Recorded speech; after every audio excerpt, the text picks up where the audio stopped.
ഇപ്പോൾ ശ്രീ ഫക്രുദ്ദീൻ അലി കൂടി ചേരുകയാണ്. ശ്രീ ഫക്രുദ്ദീൻ അലി, ഇപ്പോൾ കലാമണ്ഡലം ഗോപി ആശാൻ ഇന്ന് കാര്യങ്ങൾ വ്യക്തമാക്കിയതോടുകൂടി എന്താണ് തൃശ്ശൂരിൽ സംഭവിച്ചത് ഈ ഒരു വിവാദത്തിൽ എന്ന് വ്യക്തമായിരിക്കുകയാണല്ലോ.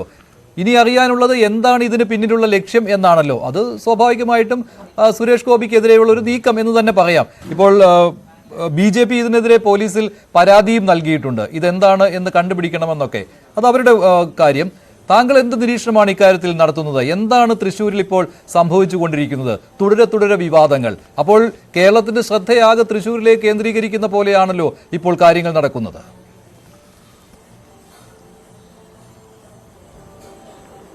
ഇത് പണ്ട് VSന്റെ ഭാഷയെ പറഞ്ഞല്ലേ, വെറുക്കപ്പെട്ടവരുടെ മഹാസമ്മേളനമായി മാറിക്കൊണ്ടിരിക്കുകയാണ് സുരേഷ് ഗോപിക്കെതിരെ.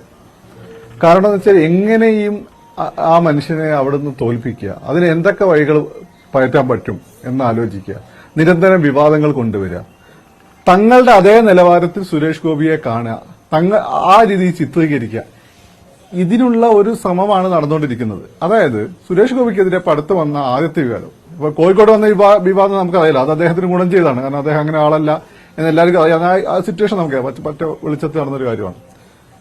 പിന്നെ അത് കഴിഞ്ഞിട്ട് വന്നിട്ടുള്ളത് ഈ എന്താണ് കിരീടത്തിന്റെ വിവാദം. കിരീടത്തിൽ നമുക്കറിയാമല്ലോ, സുരേഷ് ഗോപി ഇത്ര പവൻ എവിടെയെങ്കിലും പറഞ്ഞു, അത് അദ്ദേഹത്തിന്റെ നേർച്ചയാണ്.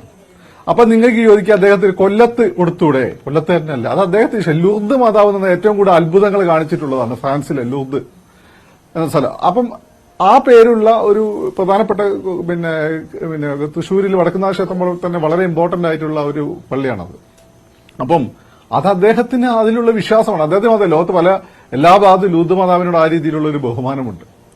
അപ്പം നമ്മൾ എവിടെ, അത് അദ്ദേഹത്തിന്റെ വിശ്വാസം. അപ്പൊ സുരേഷ് ഗോപിക്ക് പേഴ്സണൽ വിശ്വാസം, ഈ ഭരണഘടന വിഭാവനം ചെയ്യുന്ന സ്വന്തം മതം സ്വന്തം വിശ്വാസമൊക്കെ ആചരിക്കാനും അത് പ്രചരിപ്പിക്കാനും അത് പ്രകടിപ്പിക്കാനും ഉള്ള അവകാശം സുരേഷ് ഗോപിക്ക് ഇല്ലേ? സുരേഷ് ഗോപി എന്താ മറ്റേതെങ്കിലും ഗ്രഹത്തിൽ നിന്ന് വന്ന ആളാണോ? സുരേഷ് ഗോപി എന്താ പാകിസ്ഥാനിയാണോ? ഒരു ആലിയൻ എനിമി ആലിയനാണോ? അപ്പൊ അത് ഈ പറയുന്ന കാര്യങ്ങളൊന്നും സുരേഷ് ഗോപിക്ക് പാടില്ല. രണ്ട്, നമുക്ക് എല്ലാവർക്കും അറിയാലോ, നമ്മളെ കയ്യിലുള്ള മോതിരം പോലും സ്വർണം എന്ന് പറയുമ്പോൾ പൂർണ്ണമായി സ്വർണ്ണമല്ല. നിങ്ങൾ ആഭരണമൊക്കെ ഉണ്ടാക്കുന്ന സമയത്ത് അത് പൊട്ടിപ്പോകാതിരിക്കുക, അതിൽ എസ്പെഷ്യലി രത്നങ്ങളോ കല്ലുകളൊക്കെ പതിക്കുമ്പോൾ അത് നിങ്ങൾ ചെമ്പ് ചേർക്കും. ഈ കള്ളന്മാരെന്ത് ചെയ്യുമെന്ന് വെച്ചാൽ ചെമ്പ് മാത്രം കാണിച്ചിട്ട് അത്യാവശ്യം സ്വർണം പൂശിയിട്ട് അത് സ്വർണ്ണമാണ് എന്ന് പറയും. എന്നാൽ ഒരു പവനൊക്കെ അല്ലെങ്കിൽ കാൽ പവനൊക്കെ കാണിക്കൂ, എന്നിട്ട് വലിയ സംഭവമായി കാണിക്കും.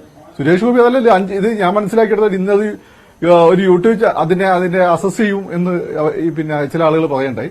അസസ് ചെയ്തോ നമുക്ക് അറിയില്ല, ഉണ്ടെങ്കിൽ നിങ്ങളാ പുറത്ത് പറയണം. ഇത് യൂട്യൂബ് ചാനൽ എന്ന് പറയുന്നത് കേട്ടത് അത് അസസ് ചെയ്തു എന്നും അത് 5 പവനോളം സ്വർണം ഉണ്ടായിരുന്നു എന്നുള്ളതാണ്. സ്വാഭാവികമായിട്ടും 5 പവൻ സ്വർണം എന്ന് വെച്ചാൽ വലിയൊരു എമൗണ്ട് ആണ്. മാത്രമല്ല അത് ചെയ്ത തട്ടാൻ തന്നെ പറയണ്ടേ, ബാക്കി സ്വർണം ബാക്കി വന്നുകൊണ്ട് അത്ര സ്വർണം വേണ്ടാത്തതുകൊണ്ട് ഞാൻ അദ്ദേഹത്തിന് തിരിച്ചു കൊടുത്തു.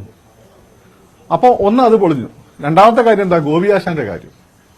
ഈ ഗോപി ആശാന്റെ കാര്യത്തിൽ സത്യത്തിൽ ഗോപി ആശാൻ, നമുക്കൊക്കെ ഗോപി ആശാൻ അറിയാം. ഞാൻ മോഹൻലാൽ ഗോപി ആശാൻ അറിയാവുന്നത് അത് മോഹൻലാലിനെയൊക്കെ മറ്റേ വാനപ്രസ്ഥ സിനിമ ചെയ്യുന്ന സമയത്ത് സഹായിച്ചു എന്നതിന്റെ പേരിലാണ്. അല്ലാതെ ആ രീതിയിൽ ഒരുപാട് വോട്ടുകൾ സ്വാധീനിക്കാൻ പറ്റുന്ന അങ്ങനെ ആളോ നല്ല ഗോപിയേട്ട. പക്ഷെ ഇന്നിപ്പോ കേരളത്തിൽ ഗോപി സാർ വലിയൊരു ഫിഗറായി, ഗോപി ആശാൻ വലിയൊരു ഫിഗറായിട്ട് മാറി. അതൊക്കെ ഓക്കെ, നല്ല കാര്യം. പക്ഷെ ഇതിന്റെ പ്രശ്നം എന്താണ്? സുരേഷ് ഗോപിയാണോ അദ്ദേഹത്തിന് വിളിച്ചത്? അദ്ദേഹം തന്നെ പറഞ്ഞത്, ഞാൻ സുരേഷ് ഗോപിയുടെ മുമ്പ് ചോദിച്ചു ഇങ്ങനെ ഒരു പത്മവിഭൂഷൺ കിട്ടാൻ സാധ്യതയുണ്ടോ? അപ്പൊ സുരേഷ് ഗോപി പറഞ്ഞു, ചേട്ടാ നമ്മളെ കയ്യിലുള്ള നമ്മൾ ചെയ്യേണ്ടതല്ല, എനിക്കെല്ലാം ഒന്നും ചെയ്യാൻ പറ്റില്ല, അല്ലെങ്കിൽ പറ്റെങ്കിൽ എനിക്ക് താല്പര്യം, അങ്ങനെ രീതിയിൽ അദ്ദേഹം സംസാരിച്ചു. അത് ഗോപി ആശാൻ പറഞ്ഞു. സുരേഷ് ഗോപി അങ്ങനെ ആളാണ്. അദ്ദേഹം ഇങ്ങനെയുള്ള ചെറിയ പ്രലോഭനമൊന്നും മുന്നോട്ട് വെച്ചിട്ട് ആളുകളെ വീഴ്ത്തുന്ന ഒരാളല്ല. പിന്നെ ഇദ്ദേഹത്തെ വിളിച്ചതാരാ? ഏതോ ഒരു ഡോക്ടർ. ഈ ഡോക്ടർ ആരാന്ന് ആരും വെളിപ്പെടുത്തുന്നില്ല. അങ്ങനെ ഏതെങ്കിലും ഡോക്ടറെ വിളിച്ചിട്ടുണ്ടെന്ന് തന്നെ സുരേഷ് ഗോപിയുടെ സ്വഭാവം വെച്ച് നമുക്കറിയാം, ഇങ്ങനെയുള്ള ചീപ്പ് കാര്യങ്ങൾ സുരേഷ് ഗോപി ചെയ്യില്ല. സുരേഷ് ഗോപി ഡെയറിംഗ് ആയിട്ടുള്ള കാര്യങ്ങൾ, മറ്റുള്ളവർ ചെയ്യാൻ പഠിക്കുന്ന വലിയ കാര്യങ്ങളല്ലാതെ ഇങ്ങനെ ചീപ്പായിട്ടുള്ള ചെറിയ സാധനങ്ങൾ അദ്ദേഹം ചെയ്യാറില്ല. ഈ ഡോക്ടർ ആരാന്ന് നമുക്കറിയില്ല. പക്ഷെ ഞാൻ വേറൊരു കാര്യം പറയും, ഞാനിപ്പോ ചാനലിലൊക്കെ വന്നിട്ട് ഈ രീതിയിൽ ഫാക്ച്വൽ അനാലിസിസ് നടത്താറുണ്ടല്ലോ പല കാര്യങ്ങൾ. പല ആളുകളെയും വിചാരം ഞാൻ BJP ചേരാം, ഞാനെങ്ങനെ BJP ചേരാം? ഇന്ത്യ രാഷ്ട്രീയത്തിൽ നല്ല ധാരണയുള്ള ഒരാള്, ബീങ് എ മുസ്ലിം, പ്രാക്ടീസ് മുസ്ലിമായി എനിക്ക് BJP ചേരാൻ ഒരുപാട് പ്രശ്നങ്ങളുണ്ട്. ഞാൻ ചിലപ്പോൾ സുരേഷ് ഗോപിയെ പോലെ അല്ലെങ്കിൽ രാജീവ് ചന്ദ്രശേഖരനെ പോലെ നല്ലൊരു കാൻഡിഡേറ്റ് വന്നാൽ ചിലപ്പോൾ വോട്ട് ചെയ്തു തരും. എനിക്കൊരിക്കലും BJP ചേരാൻ പറ്റില്ല. പക്ഷെ ആളുകളെ വിചാരം പത്മശ്രീ എന്റെ ജീവിതത്തിൽ എനിക്ക് ഈ സ്ഥാനത്ത് ഒരു പുച്ഛമില്ലാത്ത ആളാണ്, അല്ലെങ്കിൽ ഈ സെൻട്രൽ യൂണിവേഴ്സിറ്റിയിൽ ഒരു പദവി, അങ്ങനെയാണ് ഞാൻ ഡൽഹിയിൽ നിന്ന് ഇങ്ങോട്ട് പറ്റിയത്. എനിക്ക് കേരളത്തിൽ എവിടെയെങ്കിലും മാത്രമേ എനിക്ക് താല്പര്യമുള്ളൂ. പിന്നെ എന്താ, ഗവർണർ BJP ലിസ്റ്റിലെ ആളുകളുടെ സമയത്ത് എനിക്ക് എനിക്ക് ഗവർണർ സ്ഥാനം തരാൻ പോവുക. ഇത് ചില BJP അനുയായികളായ ആളുകളോ അല്ലെങ്കിൽ പുറത്തുള്ള ആളുകളോ ഇങ്ങനെ പറയുന്നത് എനിക്ക് എന്ത് ചെയ്യാൻ പറ്റും? ഇതേപോലെ ആ ഡോക്ടറെ പറഞ്ഞിട്ടുണ്ടാവും, ചേട്ടൻ ഇത് ഈ പത്മവിഭൂഷണൊക്കെ വേണ്ടേ എന്ന്. അത് സുരേഷ് ഗോപി ഇവിടെ എന്ത് പഴിച്ചു? ഈ പറഞ്ഞ ആളുകൾ ഇങ്ങനെ പലതും പറയുന്നതിന് ഇപ്പൊ എനിക്കറിയാവുന്ന കുറെ BJP-ക്കാരുണ്ട്. ഇപ്പൊ എന്റെ വീടിന്റെ അകത്തുള്ള സുരേഷിനെ പോലുള്ള നേതാക്കന്മാര് ഇവരെന്ത് പഴിച്ചു? ആളുകൾ ഇപ്പൊ സുരേഷ് എന്നെ സന്തോഷിപ്പിക്കാൻ വേണ്ടി പറഞ്ഞാന്ന് പറഞ്ഞാൽ എന്ത് ചെയ്യാൻ പറ്റും? ഇത് സത്യത്തിൽ അവര് സെൽഫ് എക്സ്പോസ്ഡ് ആണ്. പക്ഷെ ഇവിടെ സത്യത്തിൽ ഏറ്റവും വലിയ അബദ്ധം പറ്റിയ സുരേഷ് ഗോപിക്കല്ല. സുരേഷ് ഗോപിന്റെ ശത്രുക്കളായിട്ടുള്ള സുരേഷ് ഗോപിന്റെ സിനിമാ നടൻ എന്ന വീടിൽ അസൂയുള്ള, അദ്ദേഹത്തിന്റെ സൗന്ദര്യത്തിൽ അസൂയുള്ള, അദ്ദേഹത്തെ മോഡിയായിട്ട് ബന്ധത്തിലുള്ള അസൂയുള്ള, അദ്ദേഹത്തിനുള്ള ഈ ജനസാധ്യത അസൂയുള്ള ആളുകൾ, പല രീതിയിൽ അസൂയുള്ള ആളുകൾ യൂട്യൂബ് ചാനലൊക്കെ തുടങ്ങിയത് വലിയ ആഘോഷിക്കുന്നുണ്ടെങ്കിൽ പോലും സത്യത്തിൽ അവിടെ ശരിക്കും പെട്ട എതിർ സ്ഥാനാർത്ഥിയാണ്. കാരണം അദ്ദേഹം നേരെ പോയിട്ട് ടോവിനോനെ കാണുകയും എന്നിട്ട് അദ്ദേഹം തന്നെ ആ പോസ്റ്റർ ഷെയർ ചെയ്യുകയും ചെയ്തു. ഇത് സുരേഷ് ഗോപി ഇതിൽ നേരിട്ട് ബന്ധപ്പെട്ടിട്ടില്ല. ഇത് ഇങ്ങനെ ആർക്ക് നേരെ എന്താരോ ഈ നമ്മളെ CPM നേതാവുണ്ടല്ലോ സ്വരാജൊക്കെ പറയുന്ന പോലെ ഈ സത്യാനന്തരം ഇപ്പോഴാണ് മനസ്സിലായത്. ഇപ്പൊ ഞാൻ മഞ്ജുഷിനോട് ഇങ്ങനെ പറയാണ്, മഞ്ജുഷ് എന്നെ ചർച്ചയ്ക്ക് വിളിക്കുക, ഞാൻ മഞ്ജുഷിന് ചായ മേടിച്ചിരുന്നു എന്ന് ഞാൻ അങ്ങ് പറഞ്ഞ മഞ്ജുഷ് എന്നെ നിരന്തരം ചർച്ചയ്ക്ക് വിളിക്കാറുണ്ട്. മഞ്ജുഷിന് എന്ത് ചെയ്യാൻ പറ്റും? ഇനി അതല്ല ഞാൻ പറയണ്ട.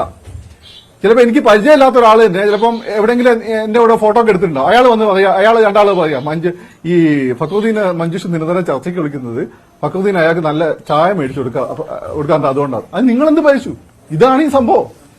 അപ്പോ ഞാൻ പറയുന്നത് ഇത് ജനം മനസ്സിലാക്കുന്നു. ഒരു മനുഷ്യൻ, ഒരു നല്ല മനുഷ്യൻ, അയാൾ BJP-ക്കാരനായിക്കോട്ടെ, ആരായാലും BJP-ക്കാരൻ CPM കോൺഗ്രസ്സുകാരനായിക്കോട്ടെ, ഒരു കാര്യമില്ല കാരണത്തിൽ പോകുന്നത് അയാൾ ഇങ്ങനെ ടാർഗറ്റ് ചെയ്യുമ്പോൾ സത്യത്തിൽ അവിടെ കഴിഞ്ഞ തവണ രാഘവേട്ടനെതിരെ ഒരു ആരോപണം കോഴിക്കോട് വന്നിട്ടുണ്ട്. എന്താ പറയുക, അദ്ദേഹം പെയ്ഡ് ന്യൂസ് ഒറ്റ നടത്തിയെന്ന് പറഞ്ഞത്. അന്ന് രാഘവേട്ടന്റെ കണ്ണീർ അവിടെ 50,000 വോട്ട് അവിടെ കൊണ്ടുവന്നിട്ടുണ്ട്. ആ രീതിയിൽ സുരേഷ് ഗോപിയെ വെറുതെ ക്രൂശിക്കുന്ന സത്യത്തിൽ സുരേഷ് ഗോപി സന്തോഷിക്കാണ് വേണ്ടത്. ഇത് അദ്ദേഹത്തിന് അറിയുന്ന ആളുകൾക്ക്, മലയാളികൾക്ക് അദ്ദേഹത്തെ അറിയാം. സുരേഷ് കണ്ടി ശീലിച്ച ആളുകൾക്ക് അദ്ദേഹത്തിന് അനുകൂലമായിട്ട് സഹതാപതരംഗം ഉണ്ടാവാൻ ഇത് കാരണമാകുക. ശരി, ആ ഒരു തന്ത്രം തിരിച്ചറിഞ്ഞ ഒരു നേതാവാണ് കെ മുരളീധരൻ എന്ന് തോന്നുന്നു. ഇന്ന് കെ മുരളീധരൻ ഈ തെരഞ്ഞെടുപ്പിന്റെ ഈ ആരോപണ പ്രത്യാരോപണങ്ങളുടെ ദിശ മാറ്റിയിട്ടുണ്ട്. ഇന്ന് കെ മുരളീധരന്റെ ബൈറ്റ് ശ്രദ്ധിച്ചാൽ അതറിയാം. ഇന്ന് കെ മുരളീധരനും VS സുനിൽകുമാറുവേ തൃശ്ശൂരിലുള്ളൂ. സുരേഷ് ഗോപി ഇന്ന് തെരഞ്ഞെടുപ്പ് പ്രചാരണത്തിൽ ഇല്ല. അദ്ദേഹം തിരുവനന്തപുരത്തേക്ക് വന്നിരിക്കുകയാണ്. അടുത്ത ദിവസം തിരിച്ച് തൃശ്ശൂരിൽ ചെല്ലും. ഇന്ന് കെ മുരളീധരൻ, തന്ത്രജ്ഞനായ രാഷ്ട്രീയക്കാരൻ, അദ്ദേഹം പ്രചാരണത്തിന്റെ ദിശ മാറ്റിയത് അവിടെ മറ്റൊരു പോസ്റ്റർ പ്രത്യക്ഷപ്പെട്ടിരിക്കുകയാണല്ലോ തൃശ്ശൂരിൽ ഈ പ്രചാരണ യുദ്ധത്തിനിടയ്ക്ക്.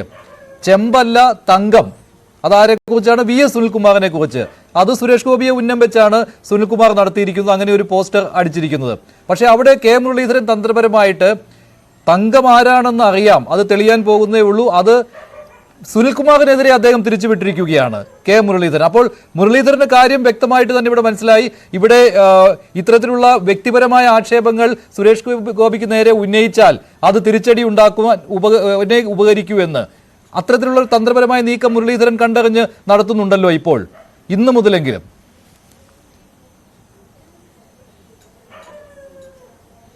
അല്ല, ഇത് മുരളീധരൻ നമ്മൾ മിച്ച ബജറ്റും കേട്ടിട്ടുണ്ട്, കമ്മി ബജറ്റും കേട്ടിട്ടുണ്ട്.